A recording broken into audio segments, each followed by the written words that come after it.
Name is Desmond, the Predator Green. Originally from Rochester, New York. Moved down to Florida about 2017 and trained out of South Florida. My name is Piankhi Zimmerman. I'm the Nappy Ninja. I train out of Silver Spring at College Park Mixed Martial Arts, CPMMA, also TAC Boxing. He looks like he's game, but you know, all respect to him, but he's not on my level at all. He's very heavy on the boxing. He's a wrestler, but he doesn't seem to use his wrestling as much as he uses his pressure. He likes to use a lot of top pressure. To come away with this win, I think it's just going to take a lot of grit, a lot of forward pressure, and me just using all of my tools, you know, not just one thing. You know, I got to use my boxing, my wrestling, my Muay Thai, my Jiu-Jitsu. I got to just put it all together and plan to keep up a pace that he can't keep up with. To come away with this win, it's going to take me keeping him on the outside, hitting him with a lot of heavy pressure on the striking. If he does try to come in on the inside with his wrestling, I have a game plan for that. I have several game plans for that. So I have my own wrestling skills I can fall back on. I don't think his jiu-jitsu is very strong, so I'll probably be a lot better with the jiu-jitsu. If it comes to ground and pound, you know, early finish. For me, it's either get the finish or in my head, I don't win. Get ready for a good fight, and I hope you're ready to lose.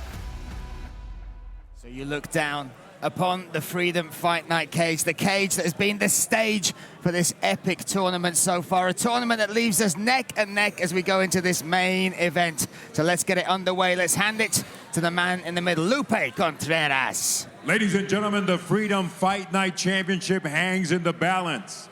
Now entering for our main event, fighting out of the blue corner and representing Team Rampage.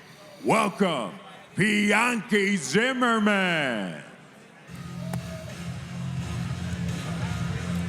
Pianki, the Nappy Ninja Zimmerman, is set to make his way to the cage. One half of our main event here, Frank.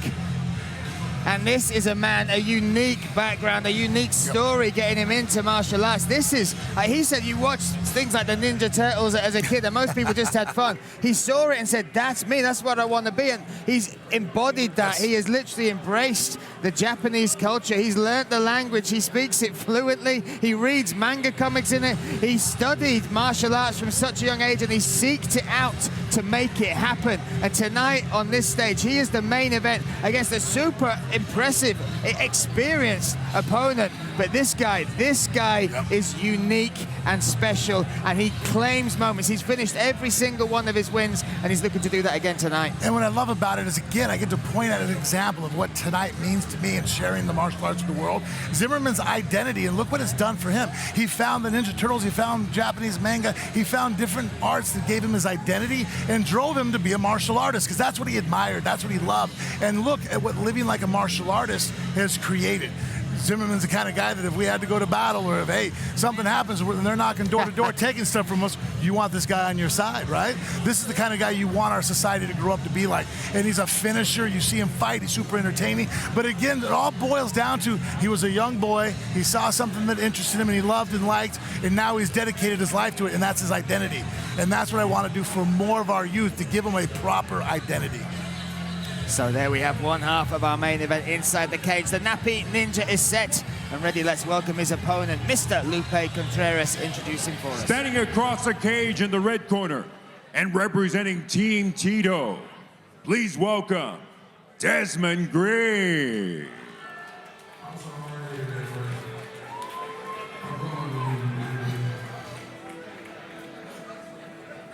And here comes the Predator, Desmond Green. Now, Frank, a huge amount of experience, this man, yes. 23 and 8, 23 and 7, he really says, because one of those got overturned. But he is somebody who comes from a wrestling background, a pedigree in wrestling. At Buffalo Uni, he was MAC champ, Division I, All-American freestyle in his freshman year. Another person who found fighting from a very hard background. It was actually his brother that got him into the fights to start with. Yes. But from that background, this has given him a life and like experiences that he could never have dreamed of. Yeah, and again, here is somebody that I point to as like, hey, examples of choices made that led him to this moment right now. You know, he had people in his family that made choices that led them into where they were watching his wrestling career from jail. And here he went and made decisions that led him, same circumstances, same background, same parents, 2 years apart. He made decisions that landed him in college, becoming an All-American, pushing that direction. So again, I always point to people, go, hey, I don't have access to this. I don't know this person. I wasn't given this. I'm like, you're right. But it still doesn't decide your choices. You are a result of the decisions and choices you make. And Desmond Green is a great fighter. I love watching the guy fight. He's a very solid wrestler, but on top of that, his striking is explosive, dangerous, and it can definitely still be a tool here tonight. If Zimmerman thinks it's going to be a takedown fest, he needs to be cognitive and aware at all times that Green has that power. So let's look at the tail of the tape ahead of this main event. There is a huge experience on the side. The 23-7 is the record of Desmond Green. Height and reach, though, on the side of Pianki Zimmerman. We are set, ready. Goosebumps are locked and loaded. Let's hand it to Lupe Contreras. Ladies and gentlemen, we continue with the action, proudly presented to you by HJR Global Services, Real America's Voice, Factum Financial, Let'sGoBrandon.com, and streaming live and exclusively on Cloud Hub. The inaugural Freedom Fight Night title is on the line. Team Rampage, Team Tito, this is the main event of the evening. 3 rounds in the lightweight division. Our Georgia scoring at ringside are Hector Gomez, Vicente Rodriguez, and Richard Green Jr. At the sound of the bell, the man in charge of the cage, referee Marcos Perez. Presenting first, the fighter standing in the blue corner, repping Team Rampage, wearing gray with black and weighing in at 154 3/4 pounds in 14 pro bouts. He maintains a record of 8 victories against 5 losses with 1 bout even. Fighting out of Silver Spring, Maryland, the Nappy Ninja, Pianki Zimmerman. Across the cage in the red corner and representing Team Tito, wearing red with black and white trim, he weighed in at 155 3/4 pounds. Tonight, he enters the cage an undefeated pro with 5 victories, fighting out of Rochester, New York, Desmond, the Predator Green. Sorry, people at home, that was 23-7. My goodness, it is time for our main event. Here we have Desmond Green, red corner, red shorts, taking on the Nappy Ninja, Pianki Zimmerman in the blue corner. Not just victory on the line, but who will claim the inaugural Freedom Fight Night Championship belt. Off we go, Frank Mir. This opening exchange is really going to kind of dictate a lot about this fight. Zimmerman going to be able to keep the distance and be able to utilize his very dangerous striking, where Green is still able to go ahead and do damage also, but the safer route to victory for Green would be to close distance and get on top. 2 very different styles you have. Oh, fundamental. There we go. So you can't fall asleep on Desmond. I know Zimmerman is a great striker. That's where his strengths are going to be at. But Green there, you just saw his punch, his power, and his basics. Oh, and switches into the ground. Look at that takedown. Great single. He transferred to a body lock, took him over the back, dropped him straight down, and now he has the side control. And Zimmerman is hugging the head like that, and actually is, there we go, now he broke his hands. That's actually more of a street fighter move, and it doesn't work against a trained fighter at all. 0. Well, he's let that go, and now you have Desmond maintaining that side control position. Yep. Zimmerman said he didn't feel Green's jiu-jitsu was out of his level. He respects it. He didn't feel that was his strongest thing, so maybe now if his back will look, and I have seen... He has a butterfly hook in there. It's interesting you say that right now. A lot of guys might have chosen to close guard in there, keep him from passing. But right now you see how he put his foot, and now he's got his foot on the hip, able to drive up. That's the only thing right now that Zimmerman's got to be cautious of, his head's against the cage, and that really makes it difficult.